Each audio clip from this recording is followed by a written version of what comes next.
नमस्कार सांग मैंने मोर आउ गोटे वीडियो को आपण मानक स्वागत। आज हूँ आमिष बार दीटा जिनस फिक्स हजबैंड जी मार्केट को आ मु खाइबी माछ भजा। आज हजबैंड को कहली मत माछ भजा खाइबा को भारी इच्छा होची, तमें मो पाई माछ आनीदब ना। सी मार्केट जाकि एमती छोट छोट साइज्र गोटा माछ आनीदे, ताकू देखी तो मो मन भारी खुशी। तो मुझे आणिकी भल से धोईकी मैरिनेट कर दूची। हलदी गुंड, लंका गुंड, जीरा गुंड, धनिया गुंड, किचन किंग पाउडर, अदा रसुण पेस्ट आउ लुण देकी भलरे मैरिनेशन करदेवी। मैरिनेट करिकी ताकू पकेबी गरम गरम सोरिष तेल रे। अरे भाई, गोटा माछ भजा बेले तुम बिल्कुल सेफ नुह, तमें जड़े योद्धा। कारण तेल छिटक माछ डेब आ हृदय थरब।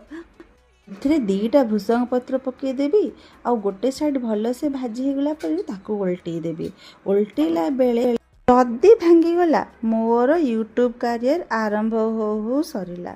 देखंतु आमर माछ भजा दी साइड भल से क्रिस्पी होकी भाजी हो जाइए। आमर माछ भजा एते सुंदर देखा जाउची कि डॉक्टर जदि देखिबे कहबे आज डाइट रू तुमको छुट्टी। मु जाउची पखाला भात संगे एंजॉय करिया पई, आपण भी बनांतु।